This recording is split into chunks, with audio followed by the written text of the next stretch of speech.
Hey, Don, how did the negotiations change with Provorov after the draft passed, after the free agent market started to change, Dobson moved, et cetera?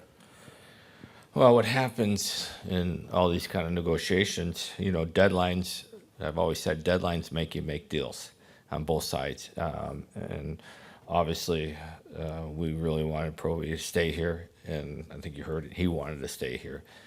So when you're talking, when you have 2-3 weeks prior, you know, there's talks, but you don't get down to the nuts and bolts as much as the last 24 hours or so, where we know, from our end that as of today, he could sign with anybody. And so I think that's the biggest thing as you approach deadlines, and whether it's the draft or whatever it is, deadlines usually creates action.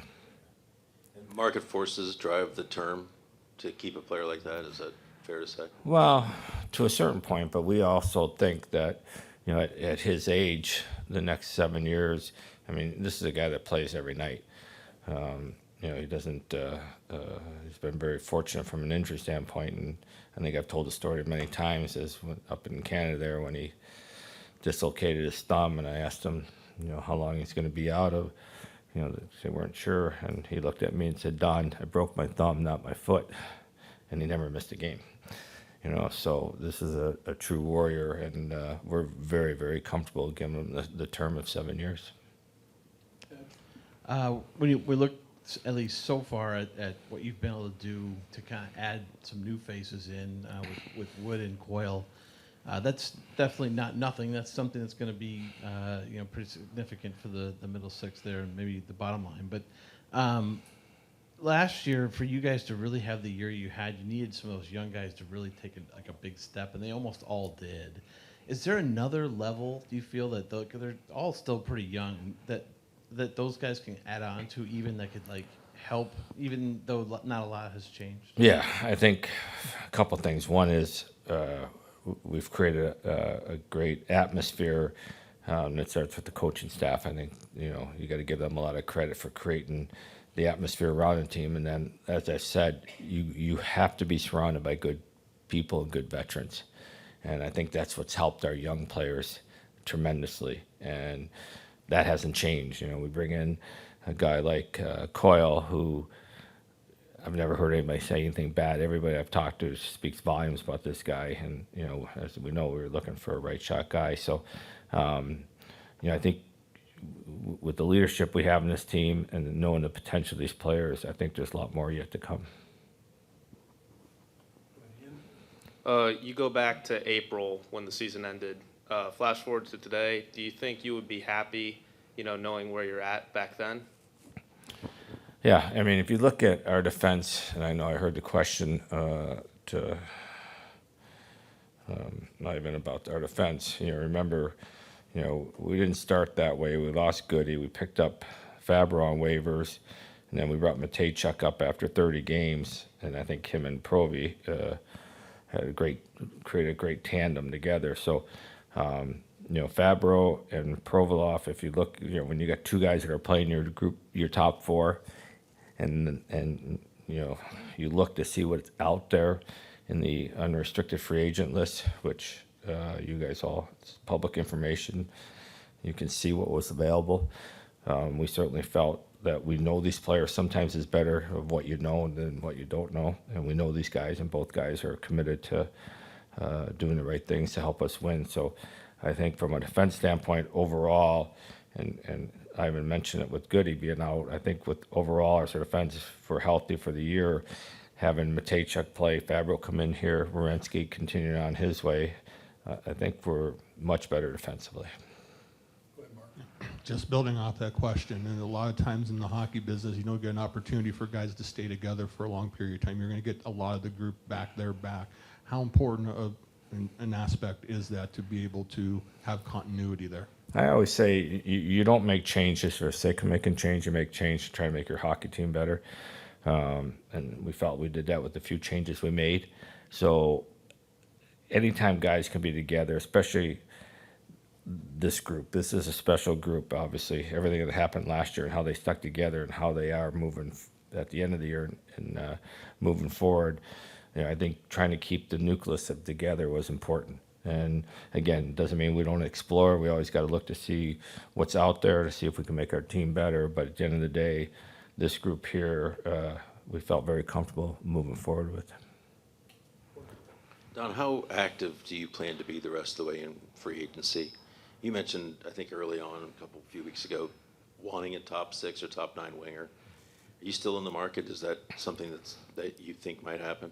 Probably not in free agency. And again, that list of guys wasn't deep, and certainly, what we noticed here, especially the last 48 hours, is how many players re-signed with their own teams, and didn't even hit the market. So I think from a free agent market, no, I would say that where we're at right now, we're comfortable where we're at. If you look at our group there, but certainly we're going to continue to explore. It's my job to continue to explore throughout the summer to see if we can make us better.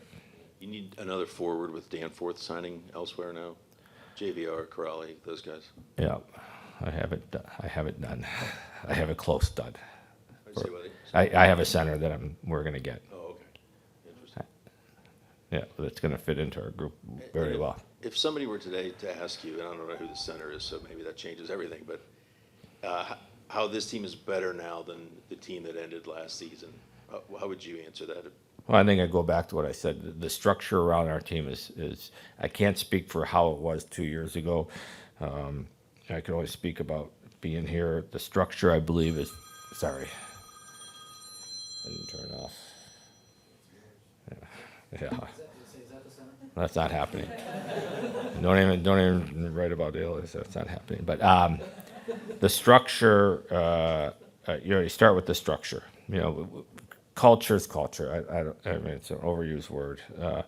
But you start with the structure, and I think right off the bat, the coaches, Dean leading the charge, created a structure for these players. And I think Ivan said it was much different than what he had played before and how the year before went. So that's where it starts. So now you have the structure in place. We know we got some really good young players. We know we have some very good veterans. What everybody forgets, not forgets, but, Boone goes out before the season starts, comes back before. Brunson goes out the third game and comes back at the end. I think Johnson missed games. I think Silly missed games. And I tell you, the stretch in March where we struggled, Monahan was out. Now you're going to not always be healthy all year long. You got to plan for that. But I truly believe that what I witnessed last year with this group, forget about the outside, everything that happened outside, this is not only a good group of people, but this is a good group of hockey players. And that's why I think by adding the few things that we felt that we desperately needed, the right shot center, and I think everybody will like Miles' way he plays, that it's going to put us in a better spot.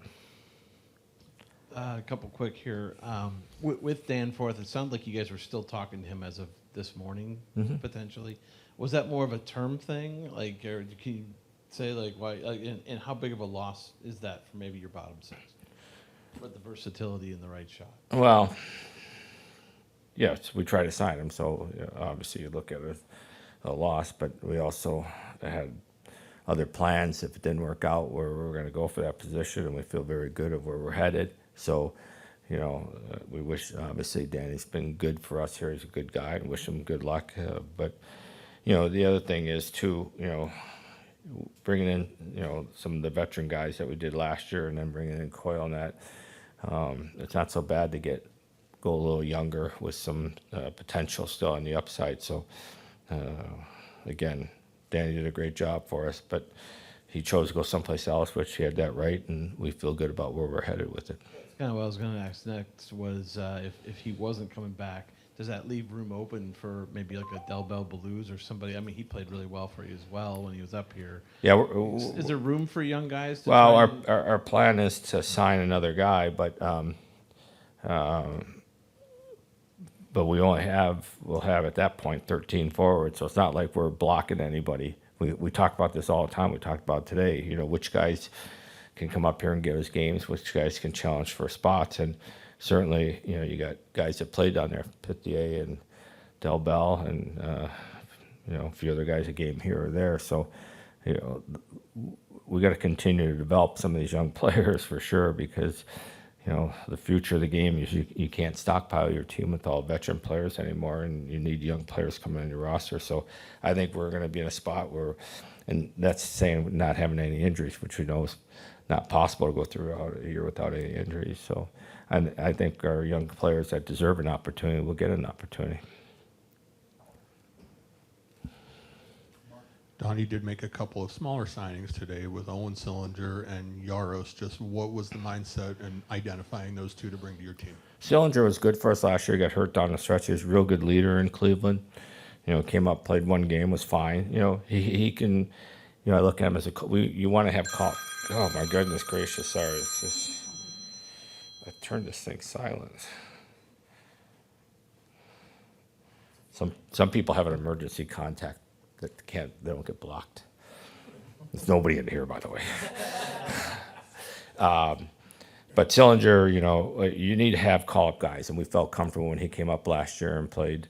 And he's a great leader for us down in Cleveland. So, you know, that was there. And then Euros is he's a big body. Now, we watch a lot of video on him here. You know, he was playing overseas, and we think again he could play right now. You know, if we need him to be in the NHL, you know, so he'll compete for a job. Moves the puck well, plays hard. Again, you know, the way our defense is set up right now, you know, we have 7 guys that you would say that were here last year, but, you know, you're going to have Hunt and Euros. You're going to have some guys that are going to compete for jobs. Competition for jobs is good. Any other questions? Do you need an AHL goalie? NHL goalie? AHL. Why do you bring that up? Yeah, no, we're working on that. Be honest, we were in a lot today, and it didn't work out. But yes, we'd like to sign what we say a 2-3 kind of guy. What we really like to do is find somebody that doesn't need waivers. So potentially we have to trade for that, which there is some options there. So we're going to explore all those. Last one. We have one quick one. And are you close to decisions on some of the jobs like radio coach and things to make an announcement?